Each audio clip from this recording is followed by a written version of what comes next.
I don't think school really set us up for looking at how to increase your income. This whole idea of get this one job, stick at this one job, that's really, really moving on. Motherhood draws out all kinds of stuff.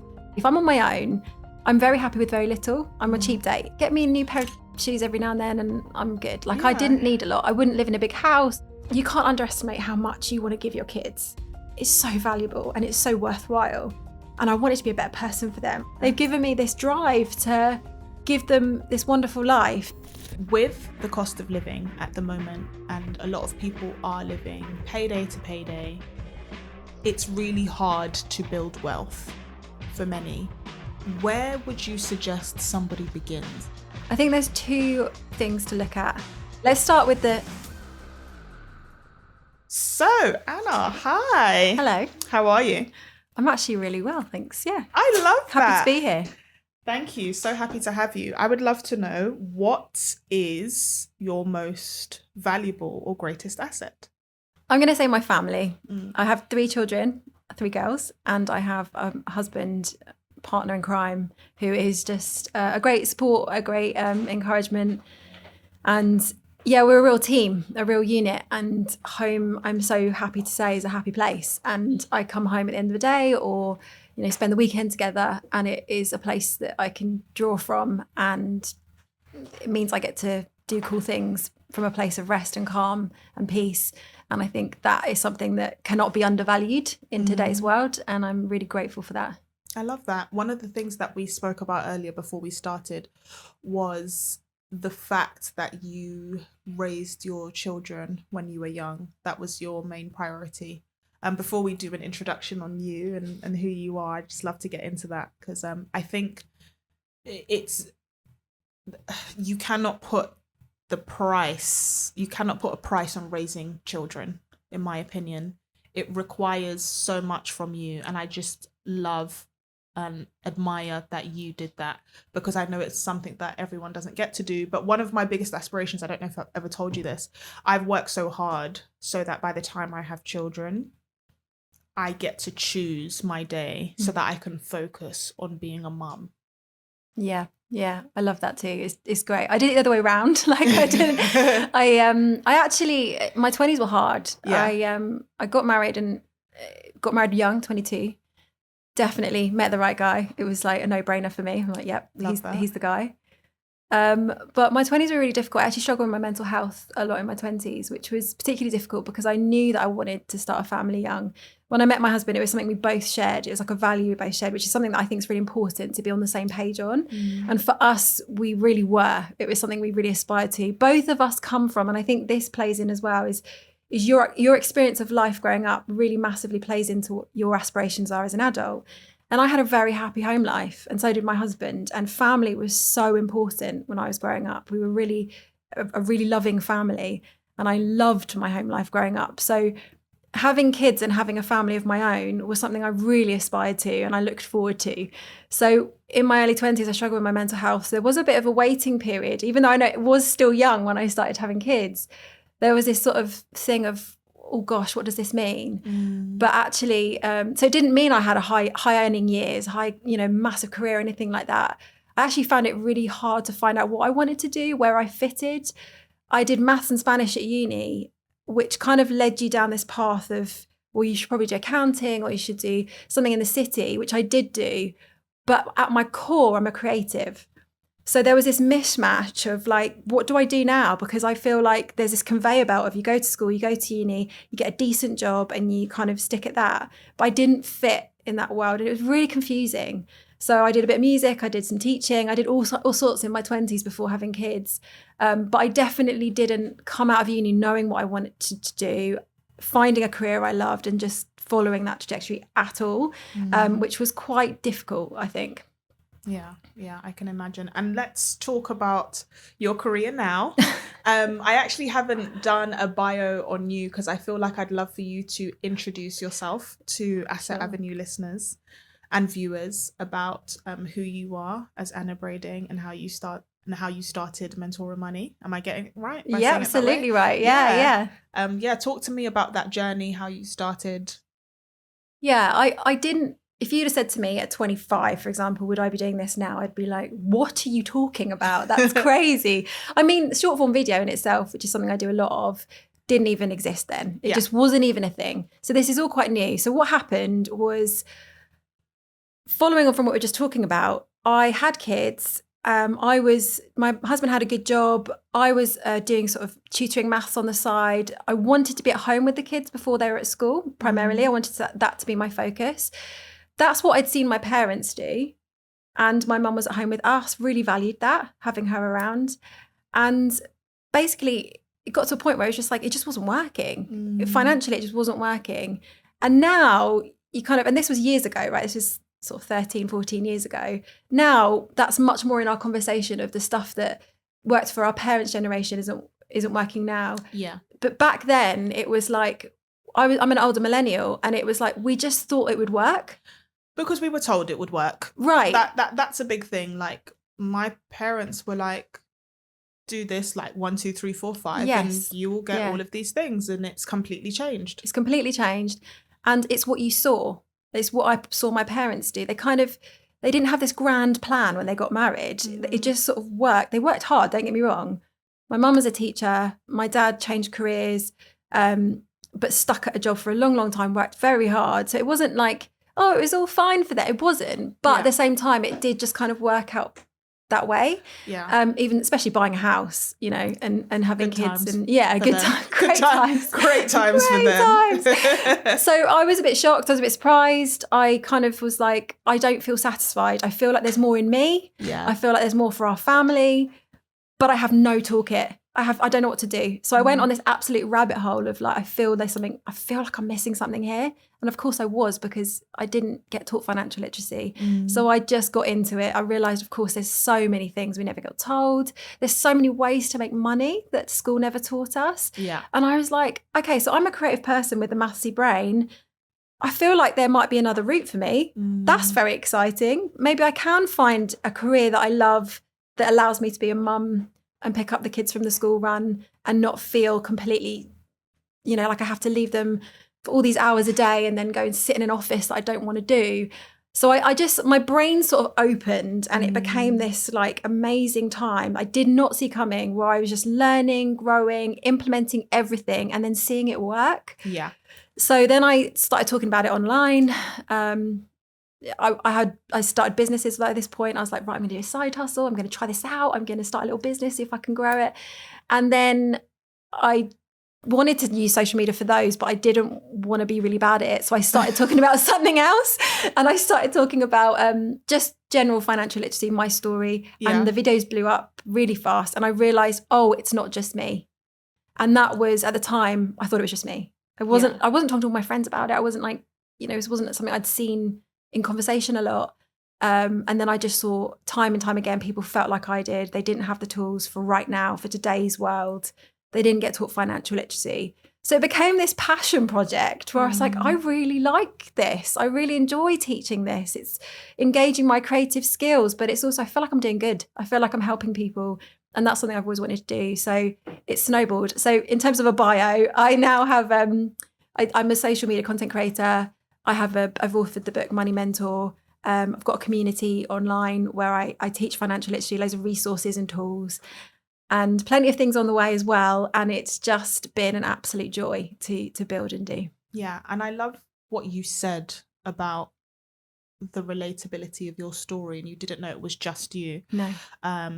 You thought it was just you, because so often we can feel alone in our journey, especially for women and mothers. And it's like, where do we go? And something I've said before on the podcast is about maybe 2 to 3 years ago, because I was juggling having a career in finance and doing this and like being a finance content creator. And sometimes my job, I was working on a merger at one point, was 12 hours in a day. I would talk to 3 different time zones. And every time I thought about the notion of being a mother, I said, I can't do this. Wow. I will not be able to do this. I have very little to give to myself. And like the notion of cooking after work and then even having a relationship, I was like, I am spent. I need to be in bed. I need to be up. I'm constantly thinking. And I said, this does not work for women. I don't care about being a high flyer, what it looks like. And I did at one point, but the older I got, the more I was like, my body's changing, my hormones are changing. This is going to be too hard. And I don't want a badge for doing it all. Right. Do you know what I mean? I totally do. Like, there's no reward for doing it all. No one says, oh my gosh, I just won an award for doing it all. Can you imagine? So I said something has to change. And peace of mind came from, look, I'm going to quit my job and I'm going to focus on this. And, you know, it looks different. It's a bit scary, but I'm going to do it anyway. It's better for my mental health. It's better for my physical health too. And I'm so glad you touched on your book, Money Mentor. And that was published by Bloomsbury and won a gold award at the Living Now Awards. Congratulations. Thank you. Did you ever imagine that a girl who like once kind of lived paycheck to paycheck, or should I say woman, would be shaping financial education policy in this way? Not at all. I did not see this coming. But I think what I have noticed is there does feel like a gap between the financial services and the everyday person in terms of communication. And I think one of the privileges of being a content creator is you get to talk in your voice, in your tone of voice. No one's telling you like use this corporate speak, or you have to. Obviously, there's compliance stuff that we all know about and we try and stick to. But I can talk as a person who uses money rather than as a business who's trying to sell you something. And I think, I think basically I didn't see this coming, but I can see how it's happened, that there's now this need for content creators, finance content creators, and this kind of appeal that there is in content creation, because we just need to, we use money every day. We all do. It's not, finance as a topic is not sort of sexy and glamorous and the sort of thing that everyone wants to be engaging with, but we do want to be good with our money because we want it to, because it's just a tool, isn't it? At the end of the day, it's just a tool to do things for you, to make things happen for you. And so if it means that I can go on the holiday because I learnt this, or I can have a better retirement because I learnt that, that's cool. That's interesting. So hopefully this is something, I think, with bringing the creative arts into this space a little bit more, moving it more into the lifestyle space, hopefully it's just going to help people to understand stuff that's kind of been a little bit in its own bubble for a long time. Yeah, definitely. And one thing I used to think is I want to make all my creative outlets work. You know, growing up, I was very much, my mum always used to say, jack of all trades, master of none. And we always forget the end of that sentence. And if people don't know it, I suggest you research it and just see, just for a bit of curiosity. But like when I now think about how I am as an entrepreneur, I do so many different things and I have different creative outlets. This could be seen as one for sure. And that's celebrated in today's world. Whereas again, the world that my parents prepared me for is one where you need to focus on one thing and do really well. And I just remembered knowing the world was changing the moment I was made redundant before I was 30. I was like, this is insane. Because back in the day, if someone was made redundant, they were like 55. They just needed to find another job for 10 years and they would be fine. Mortgage paid off, retirement on the way. But life has changed so much now where we really have to hustle for the things that we want. And if I just kind of get into financial education, where do you think the biggest gap is? Would you say it's like budgeting or saving or investing? Gosh, I think it's so broad. Yeah. So one of the things I tried to do in the book was to zoom right out. So I've got the 3 M's in there: mindset, manage, multiply. Because I think what we do is we get really stressed about money. And then we get stressed in one thing. It's like, I need to save. So then we look at that one thing and we zoom right in and we go, okay, well, I'll fix that. I'll just start saving and then I'll be sorted. But actually, we can only really feel massive progress, I think, when we actually understand the whole thing and we put it all together. So it is how you're wired in your mind, your thinking, what you believe about money, what you believe about yourself, your identity, all that stuff. Yeah. It is the outworking in how you manage your finances, that there are tools and tricks and just like principles we can follow that we never got taught that are so valuable. But then also we need our money to grow. Yes. We can't expect to retire if there's no growth, or have these kind of this life that you've envisaged if there's no growth. So we've got to learn how to multiply it. And I think this is, if I was to boil it down to one thing, I don't think I could. I think it's that whole arch of those three things that we need a good understanding of, and then we can pull it down into each section and go, okay, well, right now I need to multiply my money a bit. I need a bit more money. I need more income. How am I going to do that? And then it's something you can pull on. I wish we'd been given that kind of broad picture across our finances of you just is kind of, this is what you need to know. And then it means that the rest of your life you can then draw on those ideas and things. Yeah. And there's been a big debate, and it's an ongoing debate, about investing versus paying off your mortgage.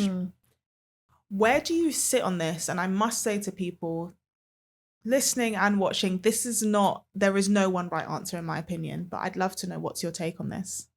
I think it's really interesting how I think historically it's been more, maybe because of Dave Ramsey, it's been leaning towards pay off your mortgage, get debt free. But that kind of assumes that you've got a mortgage in the first place, and that you've kind of got a mortgage you can pay off because you've got that excess money to do it. I think we've moved now to a point where it's like, I don't even know if I can get a mortgage. And if I've got a mortgage, I've got it by the skin of my teeth, and it's just really hard. But then also there's a move towards understanding investing that we've not had before. So if you talk to me about investing when I was in my 20s, I'd be like, what are you talking about? I have no idea what you mean. And that's partly because we didn't have the means to invest like we do now. So you can just get an app now and just start investing. We couldn't do that when I was in my 20s. So there's a possibility to invest in a way that there's not been historically. Again, pointing back to Dave Ramsey, he is older, so he couldn't have taught, get an app and invest 20 years ago. Couldn't do it. But you could teach, pay off your mortgage. And so I think this is partly it's to do with how things have changed as well. So both are valid. Some people benefit massively from the idea of just being debt free and just like, I don't have a mortgage, got no ties, I've paid that off. There's a psychological benefit that goes beyond the financial benefit. But then also there's other things you can do with your money, like investing, where you might get a better return, which means you can invest for a number of years and then use that lump sum to pay off your mortgage and get there quicker, potentially. So there are different routes, and I think you need to know yourself. You need to know what you find motivating, what you find a driver, and that's going to be personal, I think. Yeah, I agree. It has to be, because some people, the notion of, how do I say, financial freedom looks like owning their home, and also knowing that no one can ever take them out of their home.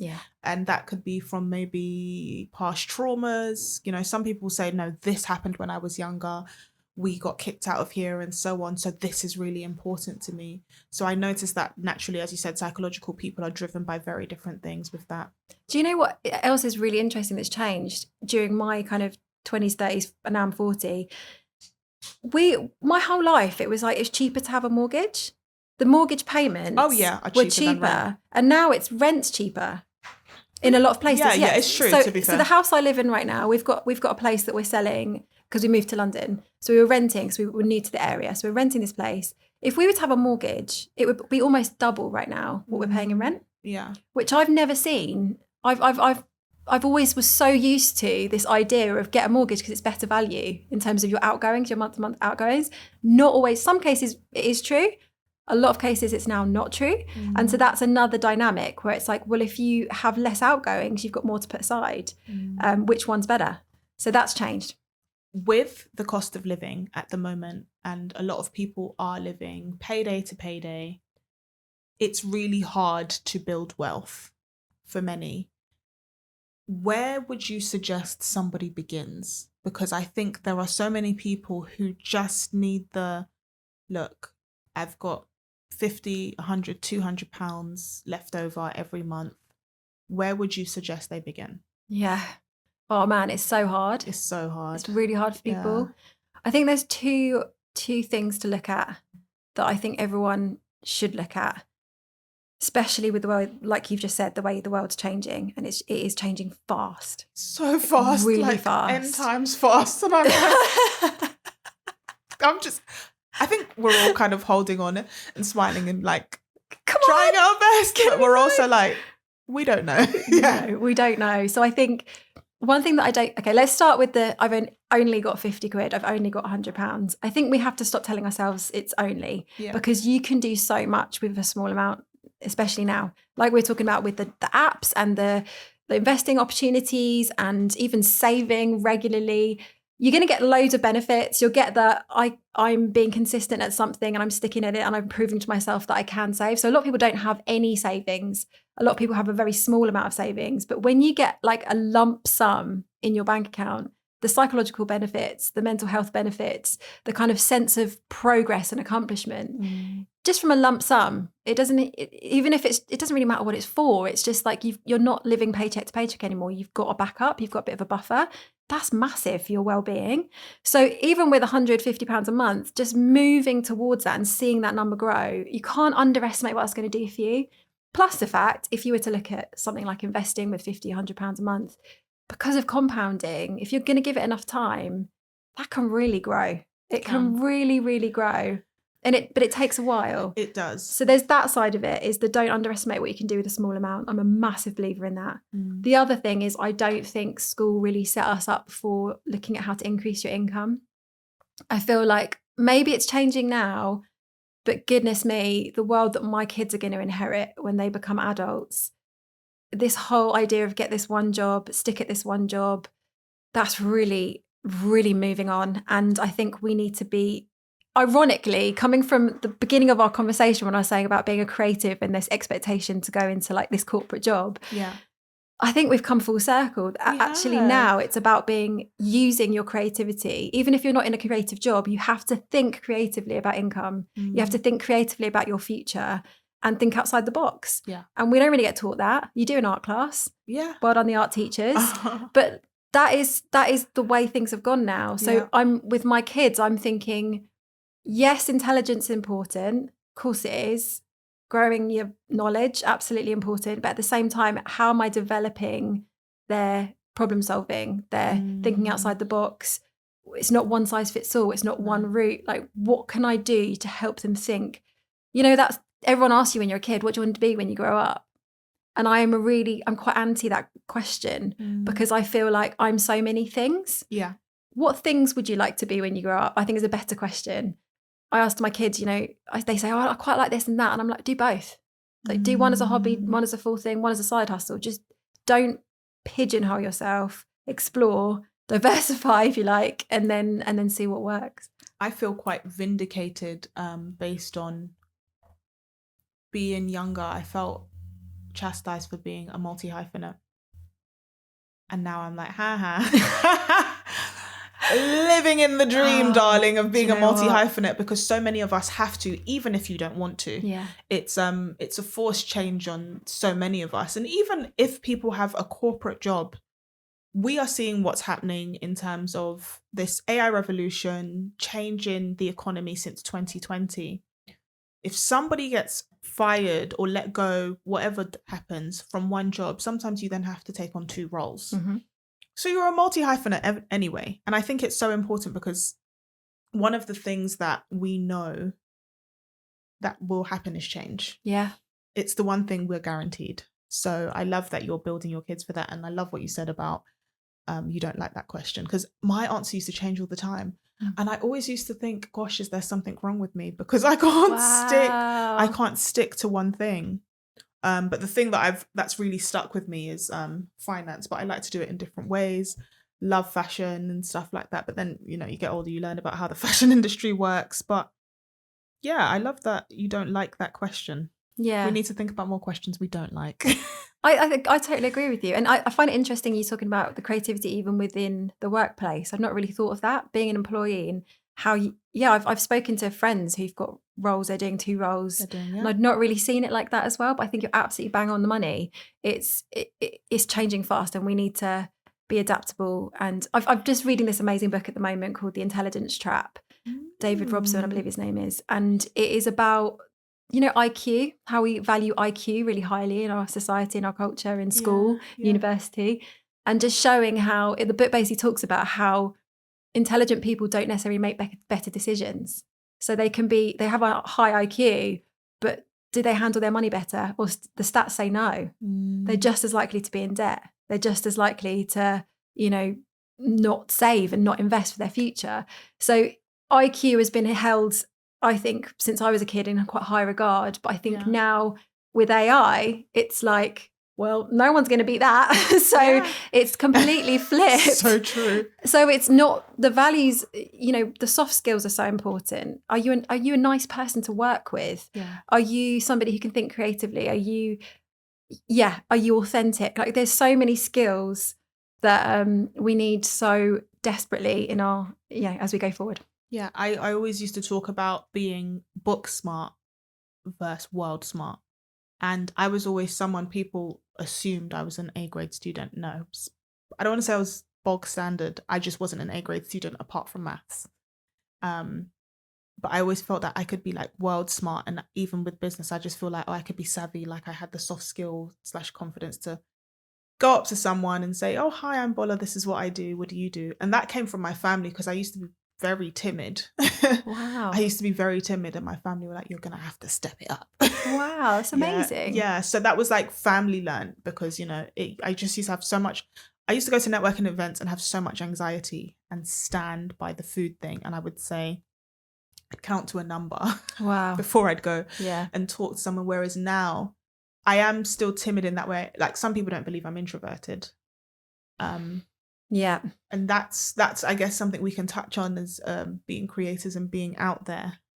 It's so much easier for me to be like, way right now, because we're in the comfort of being here filming, but it's not necessarily who I am. Mm-hmm. Are you introverted? Are you extroverted? Yeah, I'm also an introvert. I am very happy in my own company. Love to think. Thinking's like a hobby. It is just like I will sit and just think, and that'll be like a really good time. It's like, especially if I'm doing something, like I'm walking down the street or I'm just like, I just need some time to think. And it's a good thing. But my dad came up with a phrase that he reckons he is and how I think I am. I've completely forgotten the word. It's not an ambivert. There's another one that they've come up with that I was like, actually, maybe I'm that, because it's about like dipping in when you're finding it interesting or like, or you feel like you can solve a problem, or I'm like, I feel so seen. Yeah. So I know how to extrovert. That's partly because I did, performing arts. I love all of that. I love performing. I love being on a stage. I've always have done my whole life. My parents are so sociable. So they set a really good example of, you be the life and soul of the party. If someone's come around your house, you make them, you make sure they feel welcome. You have a good time. You crack a joke. Like, don't be dull. Like my mum's 74, I think, 75. Sorry, Mum, I shouldn't say your age on the internet. She was at my New Year's Eve party this year. Yeah. She literally stopped a room mid-conversation, was like, God, it's getting a bit dull, isn't it? And I was like, go on, goals. Mom. Yeah, goals. That's real goals. I was like, yes, I want to be that age and be saying in a room, come on, guys, this is, and that's not very introvert behavior. But I think there's this kind of, I've got this like love of life and love of people that I'm just like, don't text me too much, but I want you to have a good time. I want you to, I'm thinking. Why are you texting me? I'm thinking. It's my thinking time. Do you know what my husband says to me sometimes? Doesn't it get so much how much you think? Doesn't it hurt? And I'm like, no, it's exercise to me. It's mental exercise. Like, sometimes I say to him, don't you think? And he's like, think. But I love it because it makes me go off on a tangent, and then I'm like, let's do research. Oh, come on. Let's go there. What are the sources? When is this from? When was this printed? That is fun to me. Yeah. That is fun to me. But we just showed that we are geeks. I'm okay with that. Literally, I want to talk about motherhood, marriage, and money. Mm-hmm. You are a mum of 3, and you've spoken about how family life and financial stress can collide. How has children changed the way you think about money? Oh, it's really, I think a weird thing happens where you can't predict what motherhood's going to do to you. You just don't know what's in you. And I think motherhood draws out all kinds of stuff. Could be stuff from your past. It could be aspirations that you didn't even realize you had. All kinds of things come out when you become a mum. And one thing in my 20s, although I was not very good with my money, I wasn't clued up. I also didn't care so much. Like I'm very happy. If I'm on my own, I'm very happy with very little. I'm a cheap date. Like not anymore, but back then I'd be like, I'm early 20s, why I'm not? all right. Get me a new pair of shoes every now and then and I'm good. Like I didn't need a lot. I wouldn't live in a big house. I just content being, as long as I'm having a good time and I'm enjoying what I do and I'm with people I like. That's it. And then when I had kids, that really changed. So even me and my husband, we're quite happy just milling around, hanging out. We get on really well. When we had kids, it's like suddenly I was like, I want more. I want to be able to take them places and show them things. I want them to see the world. I want them to go to piano classes. I want them expensive, like music, extracurricular, all of this. It costs so much money. I want them to live in a house with a garden. I want them to, and I was like, gosh, is this really materialistic? I don't know. And then I was like, purpose behind the tool that is money. Right, exactly. And it's so that was why I think it hit me so hard that I didn't have the skills to make that happen for them. And it's something that it's going to get a little bit emotional. It's a safe space. You can't underestimate how much you want to give your kids. Oh, you're making me emotional. And it's so valuable and it's so worthwhile. And I wanted to be a better person for them. And I still want to be a better person for them. And they've made me different. And I love who I am now. But I think that's not the same for everyone. Some people are just come out the womb with massive ambitions, right? And they just are like that from day one. But for me, and that's, I guess that's a gift they've given me. Yeah. They've given me this drive to give them this wonderful life. Yeah. And me and my husband, we work hard for them, but we're talking at the weekend, like last weekend, we're having chats, like he's saying to me, I want to be able to take them out 1-to-1 each week. I want to make sure we've got that in the diary. I don't want to waste these teenage years. How are we going to give them good holidays while they're still at home with us? These are the conversations we're having. And I think they've just made us better people. And so I'm eternally grateful to them for that. That's so beautiful. Yeah.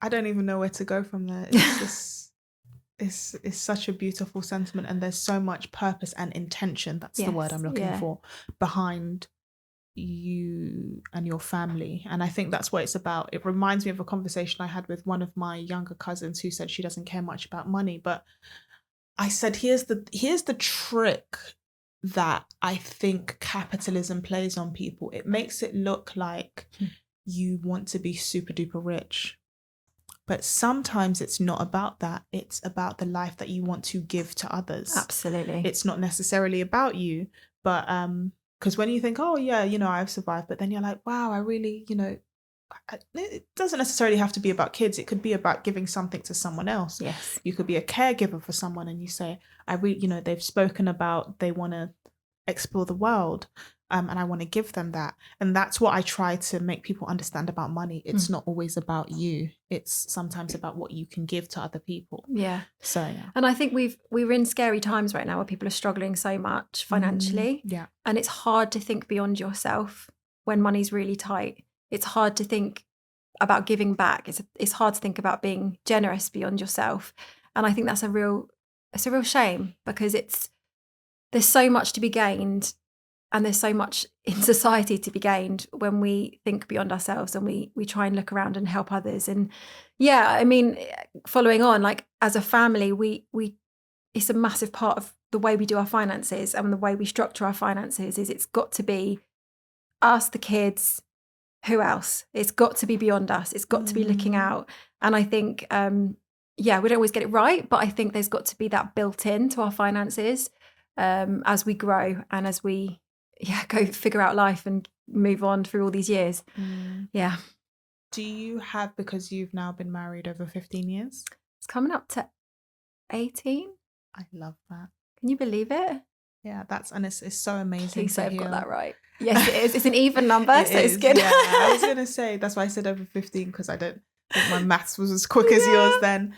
I think that's such an achievement in today's world.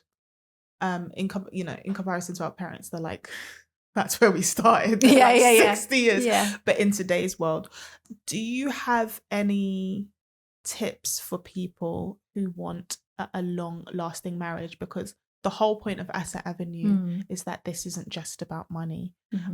Love, to me, mutual love is an asset as well. So yeah, do you have any tips? Because I'm newly married. Congratulations. Oh my gosh, I'm so happy for you guys. Thank you. I do. I think I think I said to you earlier, I struggled with mental health in my 20s as newlyweds. We went through some quite difficult years. Someone said to us then, they said, so we had some people, we had a bit of counselling, we had some help. And someone said to us, you are learning things now that people don't learn until they're 10 years in. And I think they were right, because when you go for a trial, and some people will find this in their maybe the first few years of marriage or the first few years in a relationship, they hit a hard point, something's happened, something becomes difficult, maybe something happens to a loved one, or you just go through a rough time. You can either, those times can either, they can either make you or break you. And for us, I think we went through that season and we always had this intention of like, we are fully in. This isn't like a test it and see. We went into marriage with our eyes open, but also there were no other options. It was like, we are fully in. And I know there are circumstances, of course, where things, would be different. And I'm not ignoring that. But apart from those circumstances, it's like we are fully in. And so we went through tough times. We learnt how to communicate in those years. I had to learn how to speak up for myself, to be honest, to be real. And I think I was so afraid of hurting my husband's feelings, or I was so afraid to be honest. And I think it came from stuff I went through in my teenage years. I had to figure that out and learn to communicate, because I would either flare up or I'd keep silent. If you flare up in a relationship, you just push someone away. And I had to learn there's another way. You can speak respectfully and you can bring things to someone in a calm, respectful way and talk things out. And I'm sure my husband would say he learned things as well, and he did. But we learned into each other in that season, and we stuck it out and we learned to communicate. And I think that's one of our biggest assets now, is we can talk. Like, we can talk stuff out, and it's not always nicey. It's like we spar with each other. Reality. Yeah. And it's like, I think some people they talk about like your partner being like, it's all just easy, and it's so easy to be with him, and it's so everything's so easy. And it's like, I think actually what makes a good marriage is when you challenge each other and you rub each other's edges off, and you don't stay silent, but you speak up, and you're for each other, and you've got each other's back. You're on the same team. Yes. But you're kind of working together to be honest and upfront quickly and with respect. And I think so. I would say, I can't even remember what your question was now, but it was about I think like love and asset. What is the assets that we kind of have in our marriage? And I think it's communication. Communication. I love that, because you said same team, but you're both driving for the best outcome and to understand each other through that process. Definitely, I love that. And I'd love to ask, when it comes to being in a relationship, being married, and your finances, what top 3 tips do you think people should think about, and what is really important? It's one of the main reasons people separate. Yeah. Is finances. And so I think it is the top reason, I believe. Yeah. Top 3? Top 3. Top 2? Yeah. So it is a big deal to get right. And I think one of the ones that I keep coming back to is the idea that money conversations are not like maths based. They're emotional based conversations. And I think when you come into a conversation with your partner about finance and money, and you're sort of going, we need to talk about the budget, we need to talk about this holiday, we need to talk about this. Often you come in with this energy of bish, bash, bosh. We need this here, we need that there, we need to save this amount of money. But there's always emotion behind it. And I think if you can talk without emotion, I don't meet many people who can talk about their personal finances without any level of it triggering any emotions in them. And I think if we remember that in our relationships, that's really helpful, because you can then, you're not going to do it last thing at night before you're about to go to sleep. You're not going to do it before you're about to have sex. You're not going to do it when they're walking out the door. You put time aside. By the way. Yeah. Hey, I need more money. Come back and pay me. It's like, it's more, you put that time aside on a Saturday morning when you've got a cup of coffee and you're feeling calm, because it's emotional. So I think just having that wisdom to know when to have those conversations, because it's emotional. is very helpful because it can de-escalate a lot of things that could otherwise really escalate. I think being upfront from the start when you're dating someone. Yeah. Where do you sit with this stuff? Yeah. Do you want to have a family? Do you not want to have a family? What do you think about combining finances? Are you cool with that? Are we not going to do that? Like, where do you stand? What was your questions about upbringing? Yeah. What was your home life like with money? Is there anything I should know about that you might find particularly difficult because of your upbringing that we could talk about so we can plan for? Because I don't think there's a one size fits all. I don't think you can say every couple should look like this with their finances because you don't know what someone's bringing into a relationship. You don't know what they've been through. So I think that has to come into play when you're setting things up in your finances. I also, there's something you touched on there, which is the importance of asking questions and knowing how important money is to you. Yeah. I meet, and this is more females, I just say, look, do not feel bad if money is important to you. So for example, and this is all hypothetical, if someone has maybe grown up in a particular way that they have detested, and then they're like, I need the opposite or I need something different, then state that. Yeah. It's okay. Someone grew up disgustingly rich and then everyone around them was chasing money and they weren't very nice. They may say, look, I do not aspire to that. And they may go for someone that people would say, I don't understand that. But be honest with yourself about what you want. And I think it's still a new concept for women to have choice. So for that reason, it's very much like, oh, just take what you're given. Or, oh, they're a nice person. Just go on with it. It's like, well, no, like, let's be honest. And so I think there's a sense of self-awareness that's really required as well. Yeah, I agree. Can I ask you about role models? Because given that we've all seen so much change, one thing that I'm noticing going into my 40s is the times are so different for people my age than they were 20 years ahead of me. So I'm finding it really hard. I'm just wondering whether you've experienced this as well, where it's like, of course, there's amazing women out there. Of course there are. But in terms of this is who I look up to, because things are so different, it's hard to find.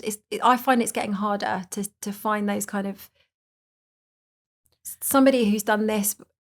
That's what I'm trying to do. That sort of what you said earlier about wearing lots of hats and doing lots of things. That really wasn't so much a thing as it is now, I think. Yeah. But I always used to look to particular people, which I won't mention anymore, because the internet has changed that. Right. It's almost, I used to have more role models. A role model I still do have is Michelle Obama. I think is, oh my gosh, she is grace personified to me. And I love that she does what works for her. Yeah. Yeah. Despite other people's requests of her. Isn't that AKA amazing? Be the president. Like, she's like, no, people, I don't want that. But I think what the internet exposed over time was that humans are not perfect. But I think it's made my relationship with God better because I no longer seek that as much as I used to. Wow. I used to have so many role models in my head and think, if I can just access that person, I can be successful. And then I just realized the author of success is God. Wow.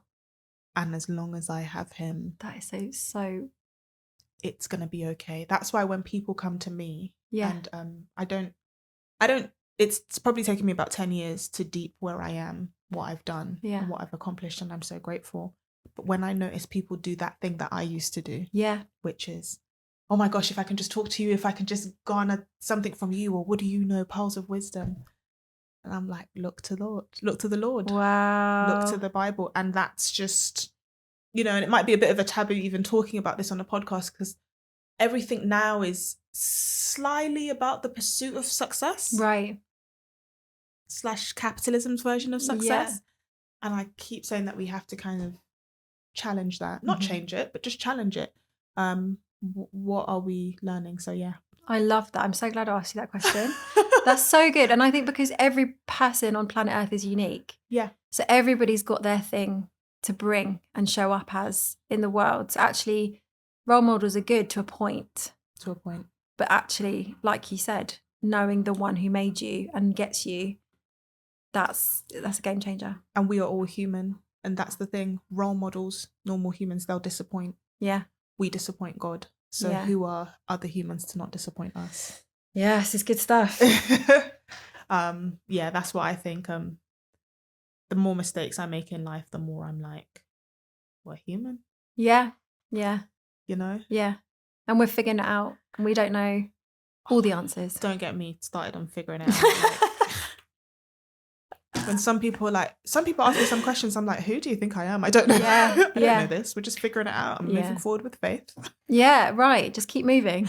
And just don't give up. Motion is the true lotion. No, because I'm like, I don't know, but I have to move. Especially now, like in entrepreneurship. I don't know how you feel about that. Yeah. I'm going to get to rapid fire questions in a second. But I'm just like, sometimes I just want to sit still for ages and do nothing. Mm-hmm. Then I'm like, Bola, you have to move because life is moving. You can't just stay here forever. Or how do you feel about that? I totally agree. I think it's getting harder to move forward when you've built stuff, because when you start out, you've got nothing to lose. You're like, nothing exists. It doesn't matter. If it doesn't work, I'll just do something else. Yeah. When you've got something that you've been building and you've been trying to build trust, especially, and you're trying to do it to the best of your ability, and some stuff has worked, when you get a bit stuck, having a go and like just keeping moving can be so hard. I've experienced that. And I think I have to keep reminding myself that all of the things I'm doing now happened because I just tried something, and some things worked, some things didn't. So as long as I keep trying stuff, something will come back, and it just don't stop too long. Gotta love the uncertainty of it all, but hey, that's life, right? But it reminds me of school. Like I remember, I don't know why, but at some point during uni, I was like, "Will I pass?" I don't. But you know, you go through that, and the same thing happens in entrepreneurship. Yeah. You know, you can relate it back to school. You're just like, "Who said I'm gonna wear a cap and gown?" But I did. Yeah. And what is success anyway? Yeah. Because everybody has their own version of that, and I think sometimes I put so much pressure on myself to be here or be there and be at this level. And it's like, am I coming home to a warm house? Have I got a family that's happy? Gratitude? Am I, feeling rested when I wake up in the morning? Am I healthy? It's just like, come on. Yeah. Can I pay the bills this month? Yes, I can. We're all right. We're okay. We're all right. I love that. Gratitude. Okay. Rapid fire, this or that. Fun. Put £500 a month into your children's junior ISA until they're 18, or invest that same $500 into your own pension every month instead. Is it 100% either or? Do I have, can I not go 80-20? Can I not take that 500 and split it up and just do a little bit here and a little bit there? Oh, you are being cheeky and break the rules, but I'm going to say you can. Yay! I'm just breaking that rule. For that one. Okay. The financial education trade-off. Every UK school gets a mandatory money class from next September, or every woman over 30 gets a free 1-hour session with a financial advisor this year, or financial educator. I'm going to annoy some people here because I totally do believe in financial education in schools. I think we should be doing it. But one thing that really worries me is the people teaching the kids feeling overwhelmed already, but also they didn't get a financial education. So I feel like there's this big chunk of adults who really need support if they're going to support the next generation coming through. So I think I'd go with that. Fair enough. Love that. The compounding question. £50,000 tax-free lump sum to do whatever you want with right now, or £500 a month guaranteed into your ISA for the next 20 years. 50,000 now. Gimme. Yeah. Like, I'm on that. I get that. Yeah. The power move. Be the first woman appointed as governor of the Bank of England, or launch the UK's most watched financial education TV show, watched by 5 million every week. 5 million is a lot of people. Yeah. You could do a lot of good. Yeah. Could you do more good at the Bank of England? It's hard to tell. Hard to tell. I think it's one where you'll always wonder about the other. If it wasn't about ego, because it shouldn't be about ego, and it was about doing good, I feel like reaching 5 million. 5 million a week to help them with their thrive. Financial education. Yeah. I feel like that's going to do better. Let's do more good. The mission versus the money. Your book becomes required reading in every UK school, but you earn nothing from it. Or it becomes a bestseller and makes you a millionaire, but only reaches people who already have money. Oh, that's hard, isn't it? Because you could, if you were really disciplined, you could then pay for it to be in every school yourself. If you did the second one, you could be like, well, it's done well, so I'm just now going to buy a whole bunch of copies, one for every school in the UK, and then we've done both. Oh, I love how you think. I might do that. I love that. I didn't even think about that. Just feeling bad in my millionaire wiping with my notes. When you're like, you could help out as well. But yeah, I love that. Thank you so much for being a guest. You have been amazing. Thanks for having me. I appreciate you and what you do and what you stand for. I love that you studied maths as well. Come on. Maths and Spanish. Sí. Claro. And yes, if there's one thing you could leave the audience with, what would it be? Oh my goodness. Ooh. Doesn't have to be about money. Yeah, I think times are pretty scary right now. Have hope. We will figure it out. And yeah, don't forget what's important. Remember that, if you can get clear on what's important to you and hold on to that and build that first, and everything else comes second. Wonderful. Thank you so much. Thank you for having me.